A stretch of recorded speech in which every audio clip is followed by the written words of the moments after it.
I remember the way the light fell that night.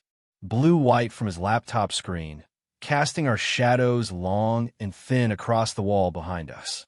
The playlist had been running for hours by then, cycling through songs we'd both heard 1,000 times before, but somehow the familiar melodies felt different in the space between us.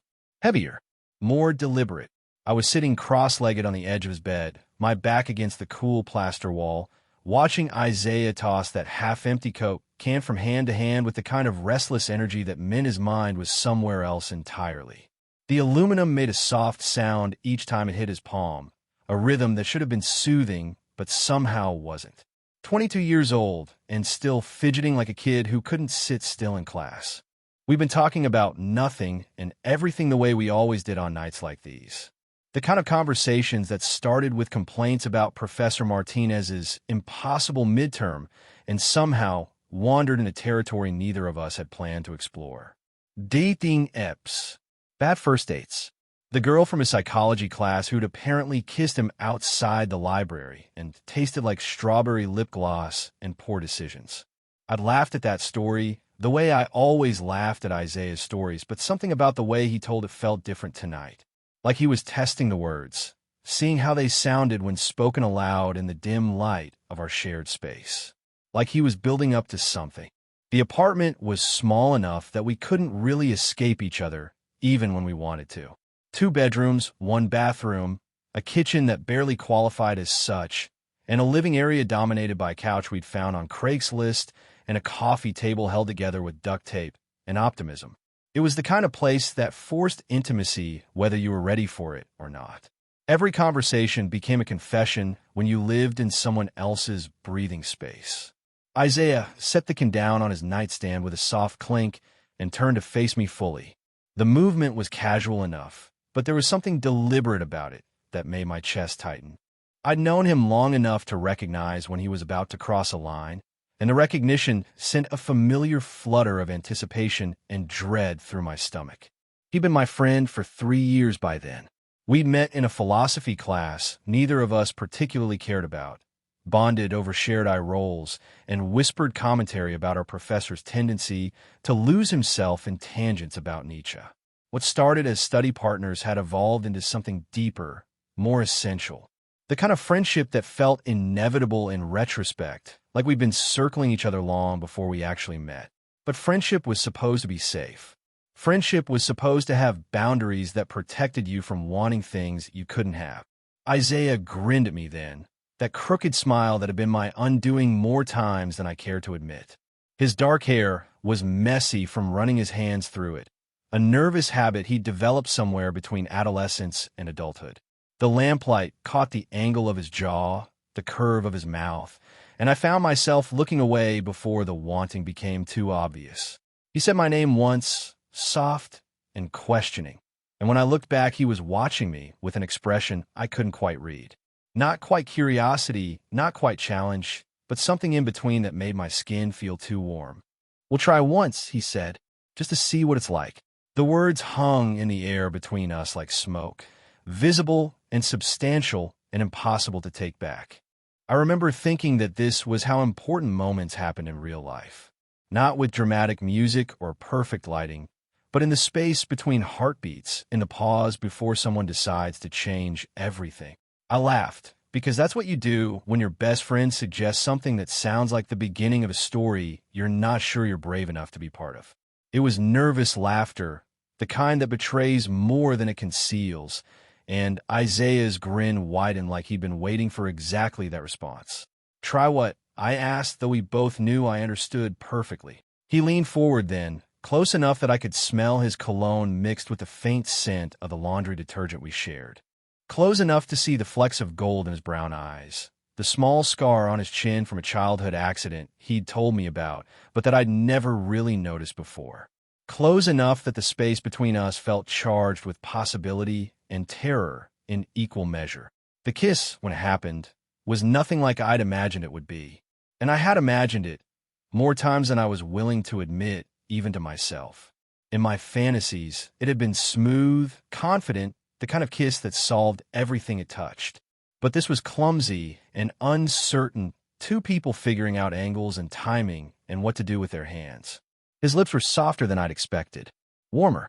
There was the faint taste of coke and something uniquely him, something I couldn't identify, but knew I wanted to remember. My heart was beating so hard, I was sure he could feel it through my chest, a drumbeat that seemed to echo in the small space between us. When he pulled back, it was with that same casual shrug he used when he was pretending something didn't matter as much as it did. "See," he said, like he was concluding a scientific experiment. Experiment over. But I could still feel the warmth of his mouth on mine, could still feel the way his hand had briefly touched my face before pulling away.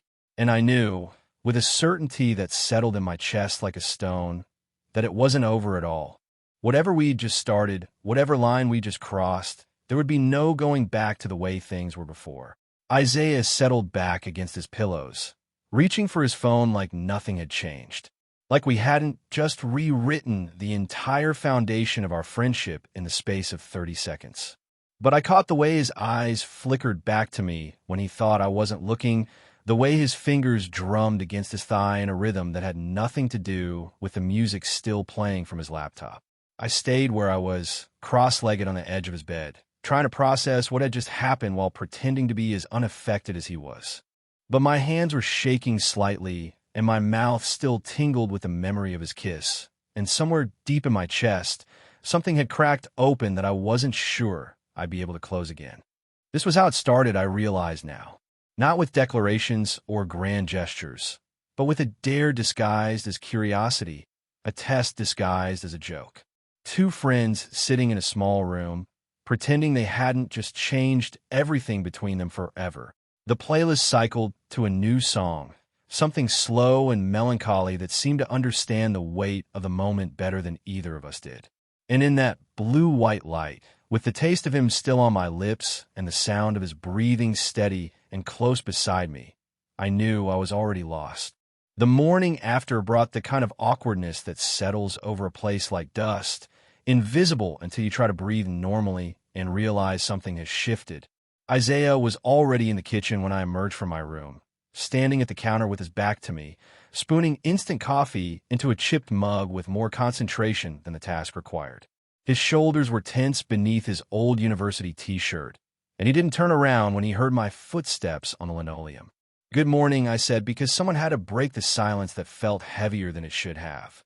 He nodded without looking at me, mumbled something that might have been a greeting, and left his coffee half-finished on the counter before disappearing into the bathroom. The shower ran for 20 minutes longer than usual. This was Isaiah in retreat mode, and I knew it well. It was the same careful distance he'd maintained after admitting he'd failed his first calculus exam, or the time he called his father drunk at 2 in the morning and immediately regretted it. When Isaiah felt vulnerable, he disappeared behind a wall of casual indifference that was almost convincing if you didn't know him well enough to recognize the performance. Our apartment had been a compromise born of necessity rather than choice. Neither of us could afford to live alone on our student budgets, and after 2 years of suffering through random roommate assignments, we decided to take the leap together. It made sense on paper. We already spent most of our time in each other's company anyway, studying together in the library, sharing meals, falling asleep on opposite ends of the same couch while Netflix played unwatched in the background.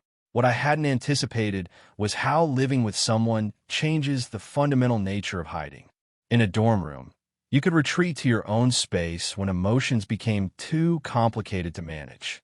But here, in these 4 small rooms, there was nowhere to go that wasn't somehow connected to him.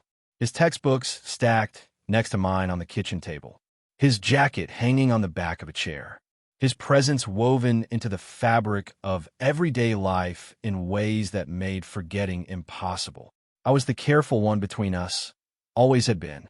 Where Isaiah threw himself headfirst into experiences and dealt with the consequences later, I measured risks, weighed outcomes, built elaborate mental maps of all the ways things could go wrong. It was a survival mechanism I developed early, growing up in a house where my parents' marriage was held together by politeness and shared mortgage payments rather than anything resembling love. But careful had its limitations. Careful meant spending 3 years watching the way Isaiah's face lit up when he laughed, memorizing the sound without ever acknowledging why I wanted to preserve it. Careful meant lying awake in my room, separated from his by a thin wall, listening to the rustle of sheets and wondering what it would feel like to close that distance. I convinced myself that the wondering was natural, even harmless. Everyone had thoughts that strayed into complicated territory sometimes. The key was not acting on them, not letting them become something that could destroy what you already had. Isaiah was reckless enough for both of us. Someone had to be the voice of reason. Except now reason felt like a luxury I could no longer afford. The kiss had changed something fundamental about the equation. It had taken all those carefully buried thoughts and given them weight, substance, a reality that couldn't be dismissed as mere curiosity. Isaiah emerged from the bathroom eventually, hair still damp, wearing that particular expression of determined normalcy that meant he was working hard to pretend nothing significant had happened. He grabbed his backpack and muttered something about being late for his morning class, even though I knew his first lecture wasn't until noon. The door closed behind him with more force than necessary, and I was left alone with the memory of his mouth on mine and the growing certainty that whatever we'd started couldn't be undone by simple avoidance. I spent the day trying to focus on ordinary things, reading assignments that blurred together on the page, a load of laundry that I folded and refolded twice before finally putting away, phone calls from home that I let go to voicemail because I couldn't trust my voice to sound normal. When Isaiah finally returned that evening, he brought pizza and a six-pack of beer, peace offerings that acknowledged the strangeness without directly addressing it. We ate sitting on opposite ends of the couch, the television providing enough background noise to make conversation optional. But I kept catching him looking at me when he thought I wasn't paying attention. Quick glances that lingered just long enough to be noticed, like he was trying to solve a problem he hadn't encountered before. And each time our eyes met accidentally, there was something there that hadn't existed before the previous night. Recognition, maybe, or possibility, or simply the shared knowledge that we were both pretending harder than we needed to. The apartment felt smaller somehow, charged with unspoken questions that followed us from room to room. When Isaiah reached across me for the remote, I was aware of his proximity in a way that felt newly dangerous. When he laughed at something on the screen, I found myself studying his profile instead of watching the show. This was the crack that had opened between us. Not the kiss itself, but everything that came after. The awareness. The careful dance of two people who had accidentally glimpsed something they weren't sure they were ready to name, but couldn't quite forget either. Late that night, after Isaiah had gone to bed and the apartment had settled into familiar quiet, I lay awake staring at the ceiling and wondered if he was doing the same thing one room over. Wondering if the experiment was really over or if it had only just begun. The careful distance lasted exactly 4 days. On Thursday evening, we were back to our old rhythm without ever discussing how we'd found our way there. Isaiah sprawled across one end of the couch while I occupied the other, textbooks and highlighters scattered between us like a buffer zone that felt both necessary and absurd. He was working through a psychology assignment, occasionally reading passages aloud in a voice that mimicked our professor's theatrical delivery, making me laugh despite myself. It was the kind of easy companionship we'd always shared. The reason living together had seemed inevitable rather than risky. But underneath the familiar comfort, I could feel something new humming between us, a current of awareness that made every casual touch feel deliberate, every shared glance weighted with possibility. When Isaiah's knee bumped against mine as he shifted position, neither of us moved away. When he leaned over to steal a handful of the pretzels I'd been mindlessly eating, his shoulder pressed against mine for longer than the motion required. Small touches that could be explained as accident or convenience, but felt like a conversation neither of us was quite ready to have out loud. The breakthrough came during a commercial break. Isaiah muted the television and turned to face me fully, that familiar grin playing at the corners of his mouth. The same expression he'd worn before suggesting we skip Professor Martinez's lecture to get coffee instead, or before convincing me to stay up all night playing video games when we both had early classes the next morning. I was telling my roommate about last weekend. He said, referring to Marcus, his lab partner, who lived in the complex across campus. The guy was asking about dating apps again, wondering if he should try that new one everyone's talking about. I made some non-committal sound, unsure where this was heading, but already sensing the familiar pull of Isaiah's particular brand of logic, the way he could make the most outrageous suggestions sound perfectly reasonable. And I was thinking, Isaiah continued, his voice taking on that casual tone that meant he was about to propose something that wasn't casual at all. Maybe we weren't being very scientific about our experiment the other night. One data point isn't really enough to draw any conclusions. The words settled in the space between us like a dare. I looked at him, really looked at him, trying to read the expression behind his eyes. This was Isaiah's specialty, disguising one as curiosity, presenting desire as intellectual exercise. It would have been almost convincing if I hadn't caught the way his breathing had changed, the way his fingers drummed against his thigh in that nervous rhythm I'd learned to recognize. Scientific, I repeated, because someone had to acknowledge how thin the pretense was. He nodded solemnly, but there was something playful and dangerous in his eyes. Okay, maybe one more time, just to be sure. The echo of his words from that first night sent heat flooding through my chest. This was how it would happen then, not with grand confessions or dramatic declarations, but with Isaiah's particular brand of reckless logic, his ability to make the forbidden feel like simple curiosity. I should have said no, should have pointed out that we both knew this had nothing to do with science or experiments or any of the careful justifications he was building around what we both wanted. Should have been the voice of reason I'd always been in our friendship.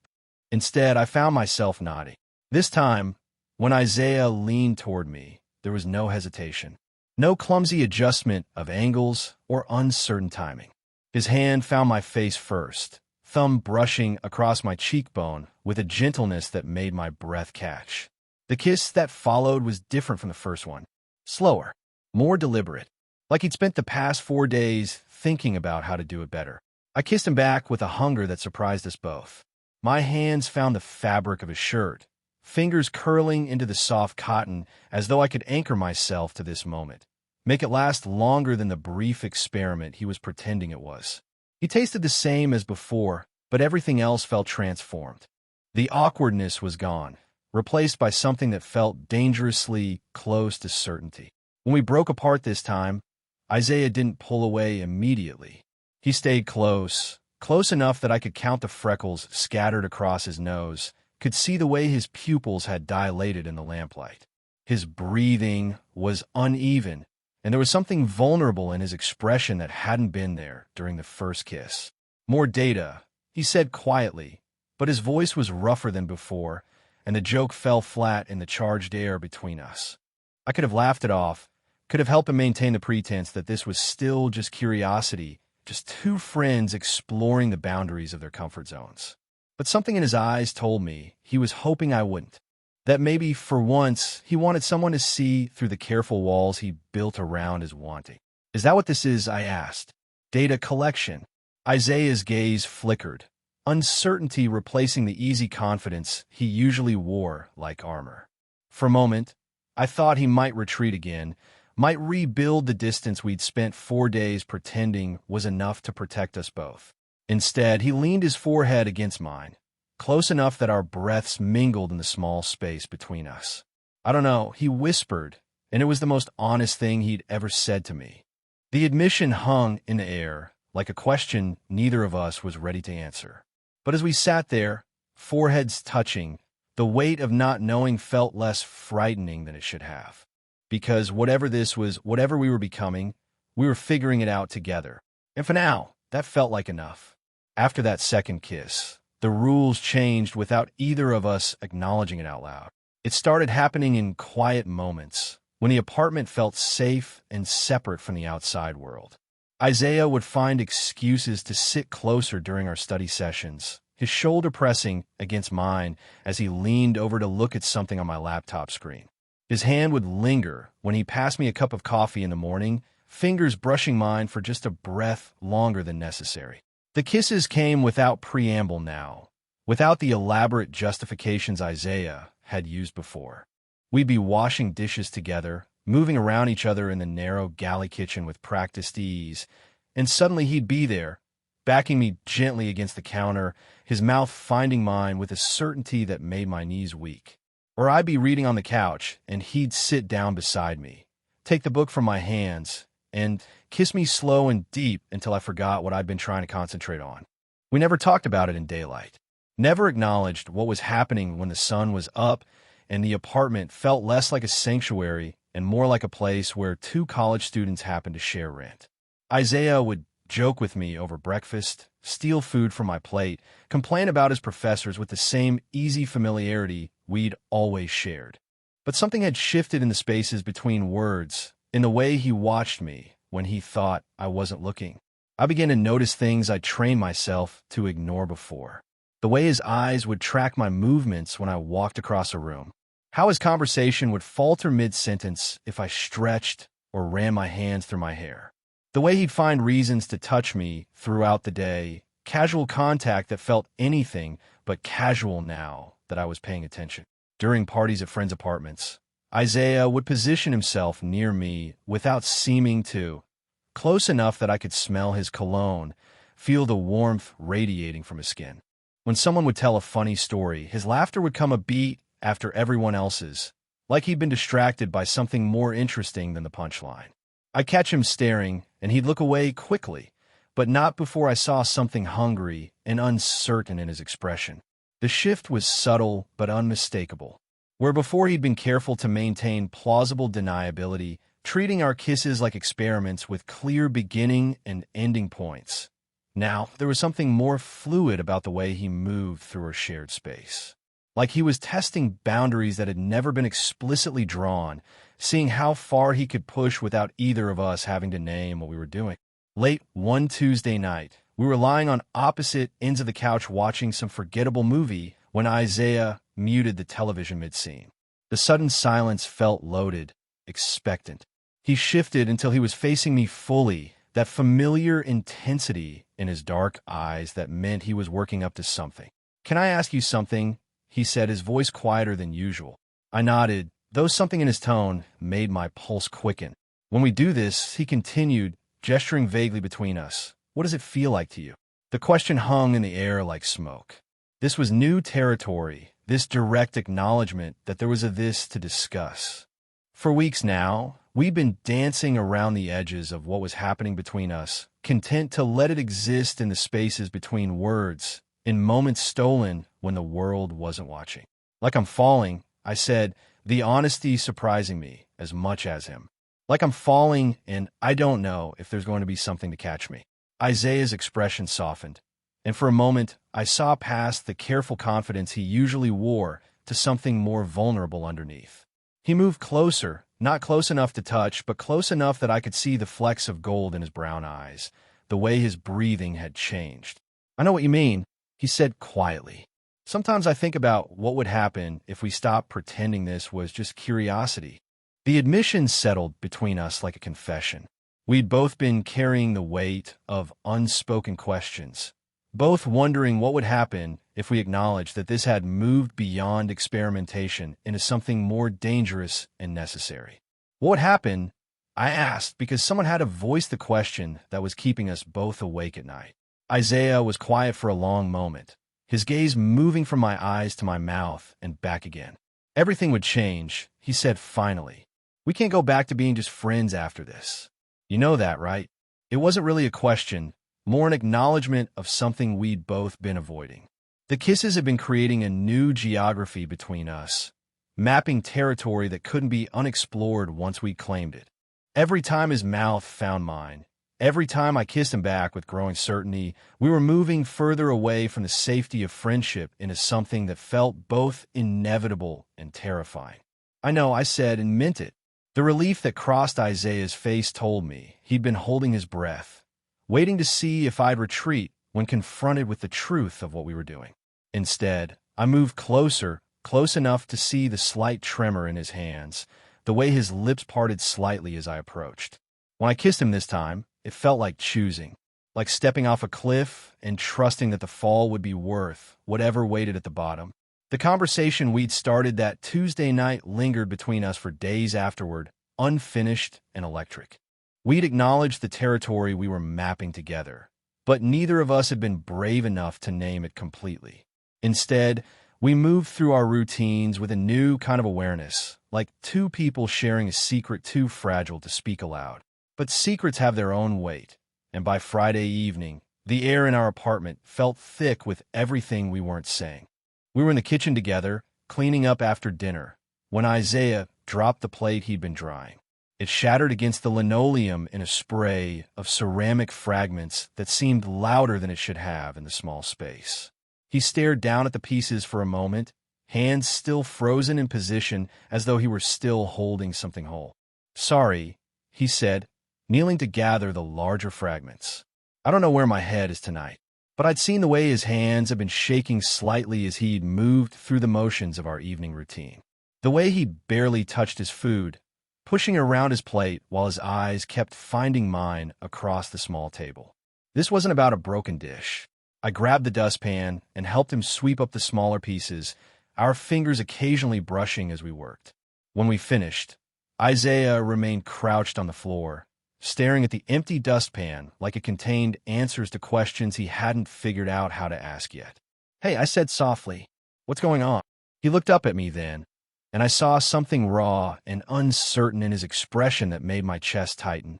Isaiah, who approached most things in life with reckless confidence, looked lost in a way I'd never seen before. "We should probably talk," he said finally, pushing himself to his feet. "About what's been happening." The words I've been both hoping for and dreading. We've been dancing around this conversation for weeks, letting our bodies say things our voices weren't ready for. But the weight of unspoken questions was becoming too much to carry in silence. We migrated to the living room without discussion, settling on opposite ends of the couch with careful distance between us. The television remained off, leaving us with only the soft hum of the refrigerator and the muffled sounds of our neighbors living their own complicated lives through thin walls. Isaiah ran his hands through his hair, a gesture that had become achingly familiar. "I keep thinking about what you said the other night," he began, "about falling and not knowing if something would catch you." I waited, sensing that he needed space to find his way to whatever he was trying to say. "I've been falling too," he said quietly, "longer than I wanted to admit. Maybe longer than you know." The admission hit me like a physical thing, settling warm and heavy in my chest. This was the closest either of us had come to naming what was happening between us, to acknowledging that desire had been reshaping our friendship long before that first experimental kiss. "How long?" I asked, because I needed to understand the timeline of his wanting, needed to know if I'd been blind to something that had always been there. "Remember sophomore year," he said, not quite meeting my eyes, "when you got food poisoning and I stayed up with you all night, making sure you were okay. You fell asleep on my shoulder around 3 in the morning, and I just sat there for hours, afraid to move because I didn't want you to wake up and pull away." I remembered that night, though I'd filed it away under friendship rather than anything more complicated. The way Isaiah had brought me water and crackers, had rubbed my back when the nausea got bad, had made stupid jokes to distract me from feeling miserable.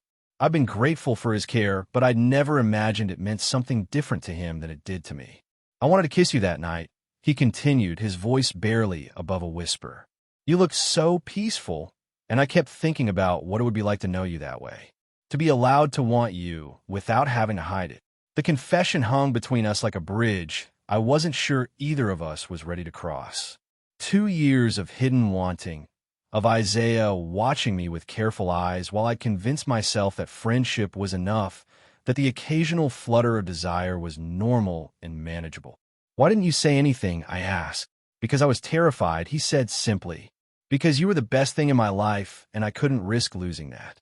Because I thought if I could just keep it to myself, maybe it would eventually fade." But it didn't fade, I said, understanding finally why that first kiss had felt so charged, why Isaiah kept coming back for more despite his claims about experimentation.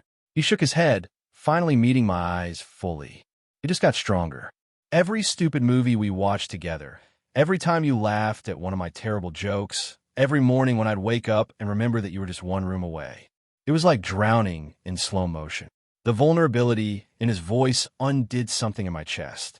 This was Isaiah without his usual armor of humor and deflection, stripped down to raw honesty that made him seem younger and older at the same time. So when you said we should try kissing, I said, working through the implications of what he'd revealed. That wasn't really about curiosity. No, he said quietly. That was about finally having an excuse to touch you the way I'd been wanting to for 2 years. The truth of it settled over me like recognition. All those careful justifications, all the talk about experiments and scientific method, had been Isaiah's way of giving himself permission to want what he'd been denying himself. And I'd been so grateful for the excuse that I'd never questioned the motivation behind it. "Why are you telling me this now?" I asked. Isaiah was quiet for a long moment, his gaze moving to the window where streetlights cast long shadows across our small living room. "Because I can't keep pretending this is just practice," he said finally. "Because every time I kiss you, it gets harder to pull away. And because I need you to know that when I come back for more, it's not because I'm curious anymore." He turned to face me fully then, and I saw something desperate and hopeful in his expression. "It's because I want to," he said, the words falling between us like stones dropped into still water. "Because I want you, and I'm tired of pretending that's not what this has always been about." The admission hung in the air between us, raw and honest and impossible to take back. And sitting there in the soft light of our shared apartment, looking at Isaiah's face stripped of all its careful defenses, I realized that I wasn't afraid anymore. I was ready to stop pretending too. Isaiah's confession hung in the air between us like a held breath, and for a moment the apartment felt suspended in time. The refrigerator stopped humming. The sounds from neighboring units faded into background silence. Even the streetlight outside seemed to dim, as though the world was giving us space to process what had just shifted between us. I looked at him sitting there on the opposite end of the couch, shoulders tense with the vulnerability of having laid himself bare, and realized that everything I'd been afraid of was also everything I'd been wanting. The careful distance I'd maintained, the rational voice in my head that insisted friendship was safer than desire, suddenly felt like elaborate defenses against something that had been inevitable from the beginning. 2 years, I said, testing the weight of that timeline against my own memories. All those nights when I'd catch you looking at me and convince myself I was imagining things. "You weren't imagining it," Isaiah said quietly. "I just got good at looking away before you could be sure." I thought about all the moments that made more sense now. The way he'd lingered in doorways when I was getting ready for dates with other people, his expression carefully neutral, but his hands fidgeting with whatever he was holding. How he'd always found reasons to stay up late on nights when I came home from disappointing hookups, offering beer and terrible movies without asking questions I probably couldn't have answered anyway. I've been living in his orbit for years, I realized, mistaking his gravitational pull for simple friendship because it felt safer than acknowledging the alternative. "The thing is," I said, my voice steadier than I'd expected, "I don't think I was as oblivious as I pretended to be." Isaiah's eyes sharpened, focusing on me with an intensity that made my skin feel warm. "What do you mean?" I think part of me always knew," I said, the admission surprising me as much as him. "When you'd suggest we live together, when you'd show up with coffee before my morning classes, when you'd remember things I mentioned once in passing. I told myself it was just you being a good friend, but good friends don't usually make your chest tight every time they smile at you." The recognition that crossed Isaiah's face was like watching someone solve a puzzle they'd been working on for years. "You felt it too," he said, and it wasn't really a question. "I felt it too," I confirmed, and saying it out loud felt like stepping off the edge of something high and trusting that there would be solid ground somewhere below. I just didn't know what to do with it. You were so important to me that the idea of risking what we had seemed impossible. "But we've already risked it," Isaiah pointed out, his voice gentle but certain. "The moment we kissed that first night, we crossed a line we can't uncross. We're not the same people we were before, and we're definitely not just friends anymore." He was right, and we both knew it. We've been trying to exist in some liminal space between friendship and something deeper, telling ourselves that as long as we didn't name it, we could control it. But desire doesn't respect boundaries that exist only in theory. and ours have been reshaping the foundation of our relationship, whether we acknowledged it or not. So what now? I asked, because someone had to voice the question that would determine everything that came after. Isaiah shifted on the couch, not closer but not further away either, like he was giving me space to decide what proximity I could handle. Now we stop pretending, he said. Now we figure out what this looks like when we're not treating it like something temporary. The simplicity of it was both terrifying and liberating. No more elaborate justifications or experimental frameworks.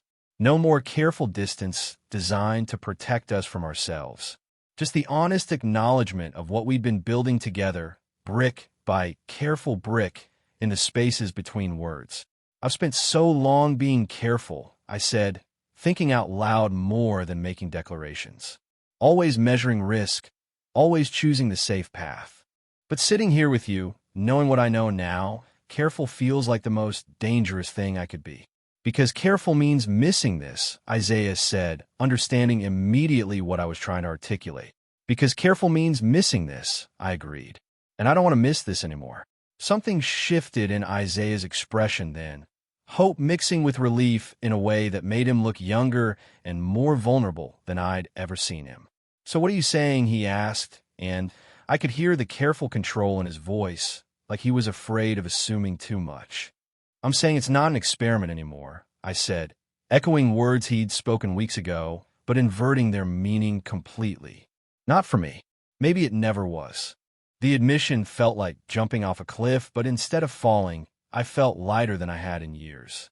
All that careful preservation of distance, all those nights lying awake wondering what if suddenly seemed like energy I could spend on something better.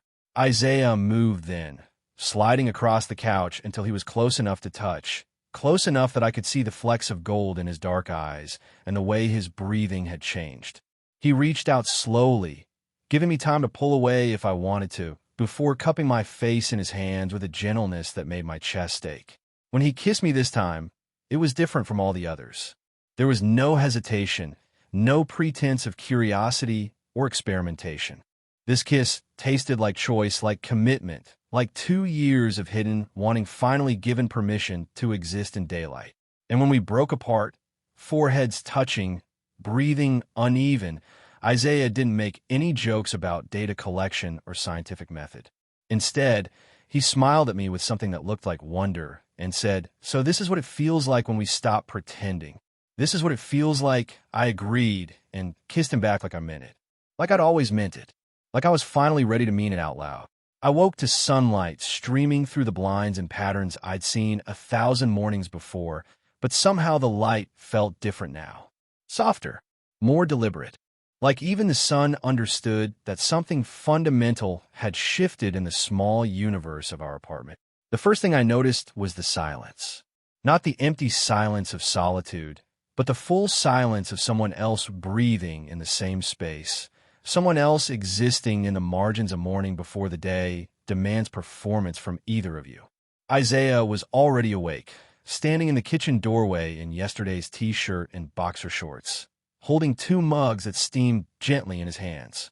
He looked different in the morning light. Not physically, but in the way he carried himself, the way his eyes met mine without immediately looking away. There was something settled about him, like a question that had finally been answered. "I made coffee," he said, his voice still rough with sleep. "Figured we might need it." The coffee was an excuse, and we both knew it. An ordinary gesture stretched to cover the extraordinary fact that we'd fallen asleep on the couch together after talking until nearly 3 in the morning, after finally saying all the things we'd been carrying in silence for so long. My neck had a crick in it from the awkward angle, and Isaiah had a pillow crease running along his left cheek, but neither of us had mentioned moving to separate beds. I accepted the mug he offered, our fingers brushing in the exchange.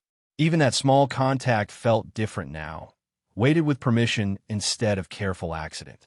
Isaiah settled beside me on the couch, close enough that I could smell the familiar scent of his shampoo mixed with the lingering traces of his cologne from the day before.